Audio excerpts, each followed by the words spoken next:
I've been kind of like, ruffling a few feathers, why don't we start with you? Well, let's call this part 2. Okay. And fair. we'll talk. Fair. I mean, we've talked about the embarrassing moments, so now we're getting into first experiences. So, my first experience, by the way, we're talking, of course, about sex, but my first experience was, back in AOL cyber dating. God, I just aged AOL myself. instant messaging. You got mail. Those chat rooms. There was themes galore. Oh, the gay chat rooms. Mm-hmm. Those that's were where I met. That's where I met, this guy, and we went on a date. How old were you? I was 20, 19, yeah. 20. Yeah, I couldn't drink yet, or at least go to a bar and drink. I mean, I could drink, but just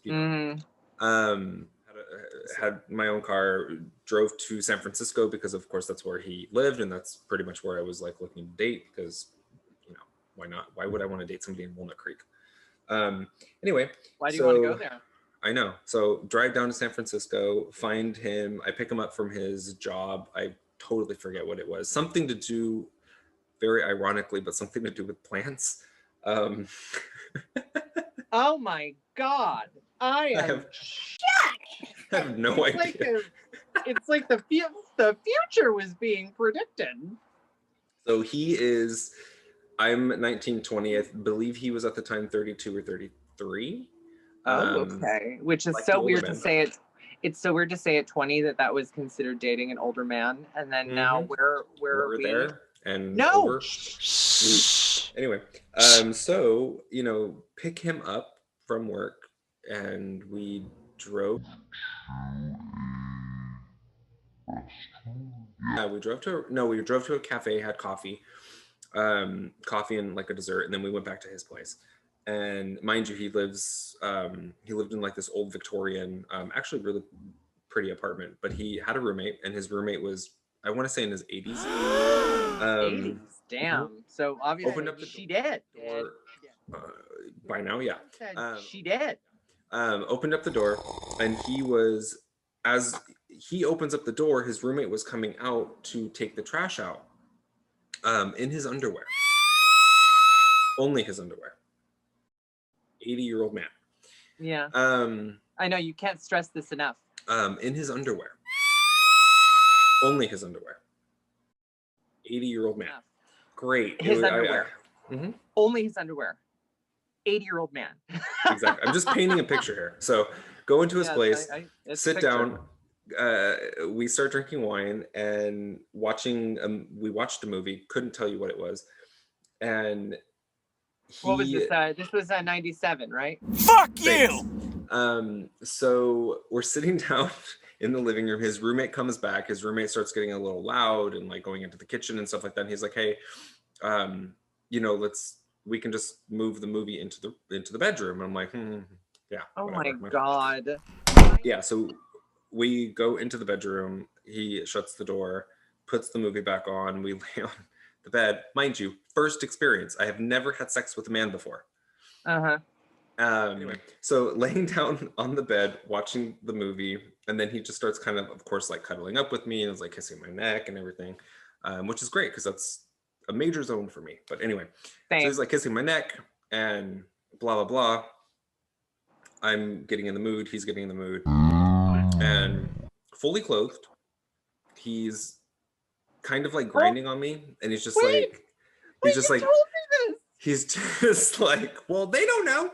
Anyway, so he's just like going all over my neck and fully clothed and just kind of like, rubbing up on me and, just kind of like doing this and like, okay, whatever. And I go to like start unbuttoning his shirt and just like kind of doing this. And at the whole time, he's also going, and he starts to like get this like low growl, and which I'm not really into, and I get that could be a turn on, but not really into it. Anyway, so well, to me, it always feels very forced. It doesn't ever really feel natural. Yeah. So he's doing that, and then I start like unbuttoning, and as I start unbuttoning, all of a sudden he's just like,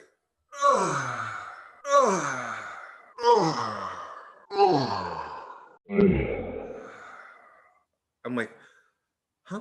What? And then he rolls over onto his back. I see the wet spot. It has now soaked through to his pants.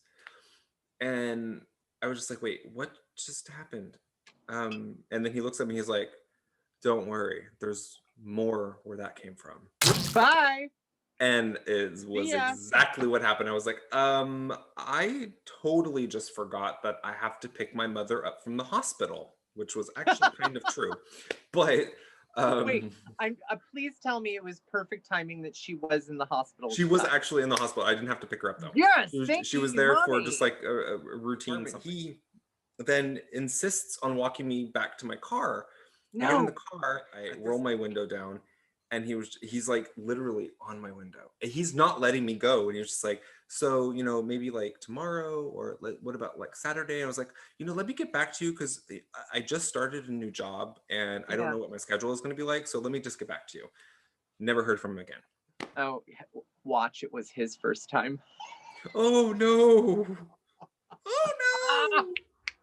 Oh God, probably. Thank you for opening up that door. Wow. So, do tell. Okay. Okay. I wouldn't necessarily say that it's like, no, it's embarrassing. Now, thinking about it, because at the time, I didn't know. I was 17, and I was really I just graduated from high school. I had been talking back and forth through Craigslist with this guy. Now, he said he was 36. I was 17. I, as the youthfulness,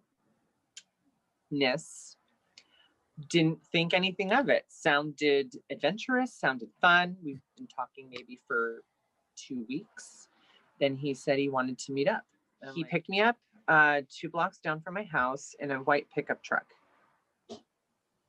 This is really getting better.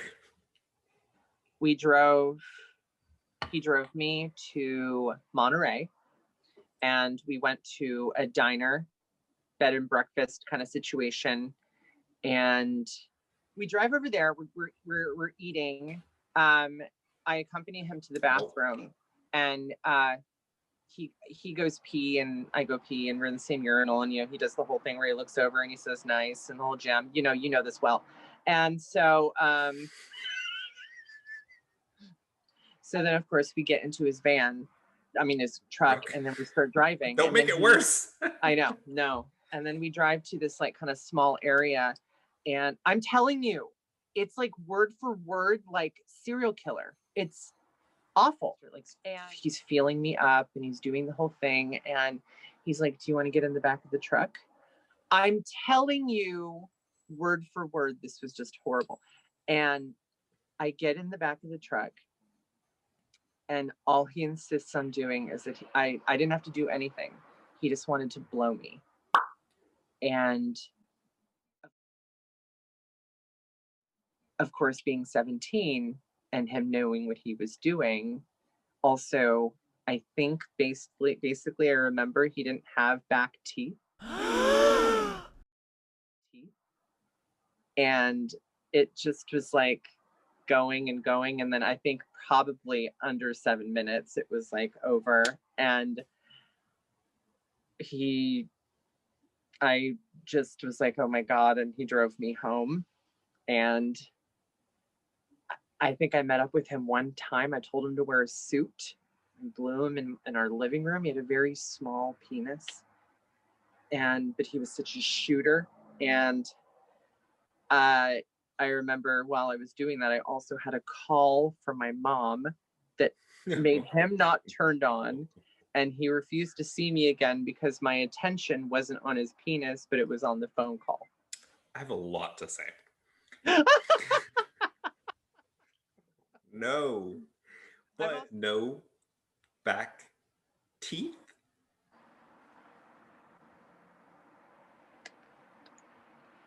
Done.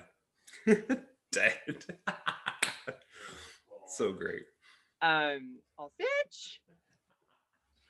Anyway. In a weird fashion, it's like now I'm like, I probably shouldn't have told you. This is gonna follow me. Anyone, all of you out there who can get an idea about this one and I's friendship, when you bring up something that's so substantial, it is never forgotten and it follows you forever. Okay. Which I didn't even tell on this one. And you're not going to. I'm gonna keep this. I'm gonna keep this all in here and just put it in my pocket. Put it in your toque. Anyway, we are done. Are we? It's over. We talked about everything. It's over. Oh God, there's so many things to talk about too. Oh God. But still, I mean, I can keep going, but I know I can. Seriously. Since you brought us into the episode, why don't you send us out? Oh, absolutely. Here we go. Here we go. Well, all of you out there, I hope that you've been very intrigued by fetish sessions, not almost getting taken away forever in a pickup truck, and also a certain pre-ejaculation on a leg situation, problematic moment. All around, just not good. Not good. Niche Keat. Not good. Thank you guys for tuning in. We've been having a ball and a bag of chips. I'm glad all of you have tuned in to listen to what no one else knows, and I'm bound to get commented. Mm-hmm. Well, you've been having a ball and a bag of chips. I've been having a ball and a bottle of wine. That's fine. I don't have chips. I have wine too. Cheers to the end of this episode. Cheers to the end of this episode. Love you all, and let's just and subscribe. And subscribe. And subscribe. And subscribe. Subscribe. Subscribe. Okay, that looks wrong. Anyway. Subscribe. Don't subscribe to my dick. Anyway.